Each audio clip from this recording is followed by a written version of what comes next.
बिहार में अब सारा जोर दूसरे चरण के चुनावी रण पर है। दूसरे दौर की 122 सीटों की व्यूह रचना रची जा चुकी है।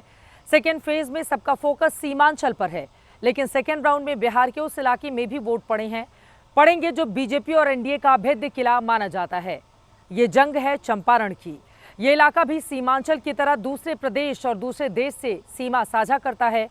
बिहार की उत्तरी छोर पर इस इलाके का चक्रव्यूह क्या है, इस रिपोर्ट में देखिए, क्योंकि 11 नवंबर को यहां पर होना है मतदान।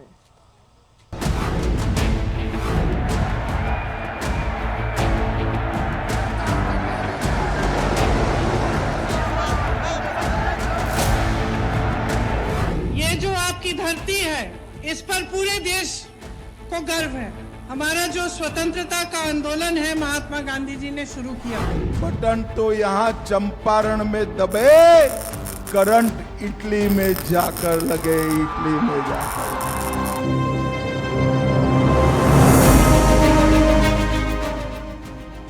चंपारण यानी महात्मा गांधी के सत्याग्रह का वो प्रारंभ बिंदु जो इन दिनों वोट आग्रह का केंद्र बिंदु बना हुआ है।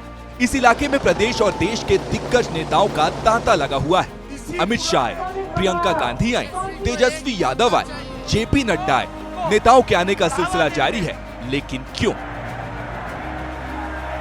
ये बताने की जरूरत नहीं कि 11 नवंबर को दूसरे और अंतिम चरण में यहाँ की जनता अगले 5 साल के लिए अपने 21 विधायकों का चुनाव करने वाली है। जोर से बोलो, कर सकता है बिहार का भला।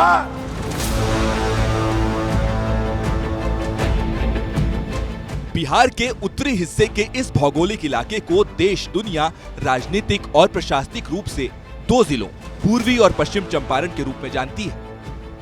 पूर्वी चंपारण का मुख्यालय मोतिहारी और पश्चिम चंपारण का हेड ऑफिस बेतिया है। नेपाल और उत्तर प्रदेश से सटा चंपारण बिहार का मुकुट है।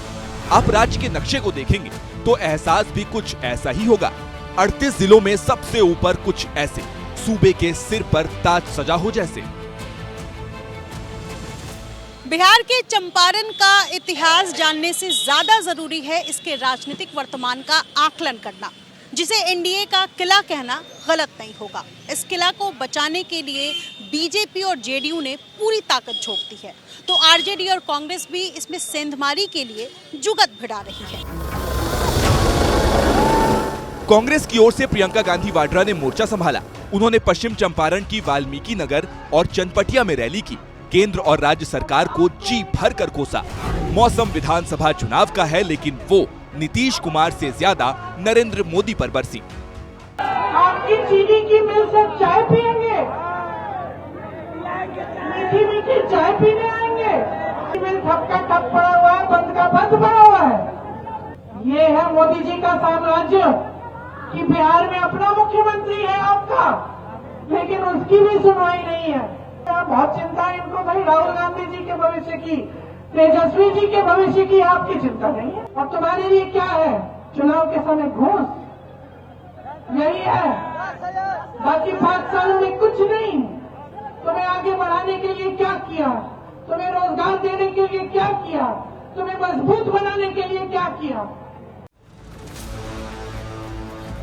चंपारण के चुनावी रण में महागठबंधन के मुख्यमंत्री उम्मीदवार तेजस्वी यादव ने भी क्रिकेट के 2020 अंदाज में ताबड़तोड़ रैलियां की।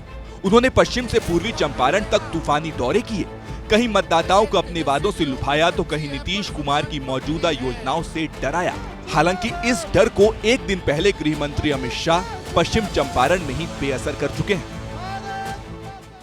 ये जो सरकार देता 10,000 उधार बा, उस सूद समेत वापस ले ली, लेकिन जो तेजस्वी दी वो महंगाई से लड़ेला मदद के लिए दी। अबे लालू प्रसाद की पार्टी कहती है इसको हम वापस ले लेंगे। अरे लालू प्रसाद जी, आप, आपका बेटा और तीसरी पीढ़ी भी किसी की ताकत नहीं है जीविका दीदी का 10,000 रुपया वापस लेने।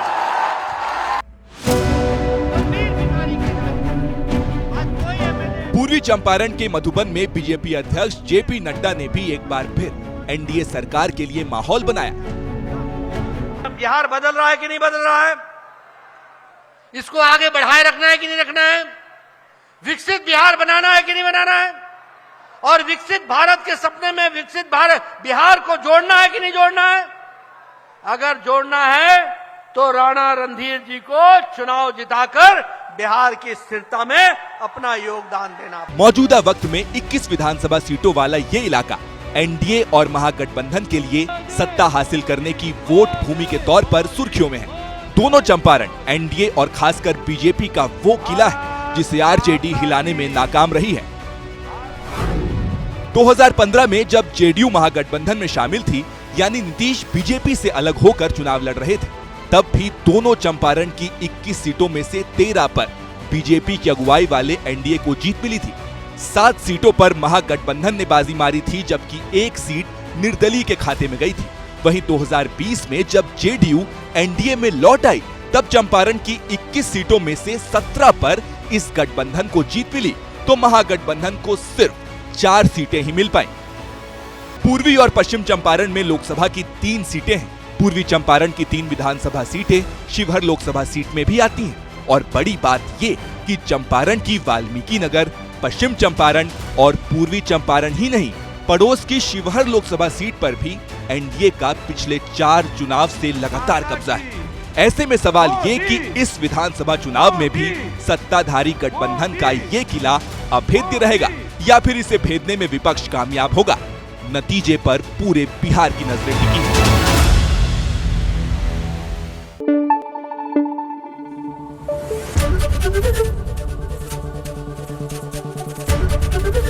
एबीपी न्यूज आपको रखे आगे।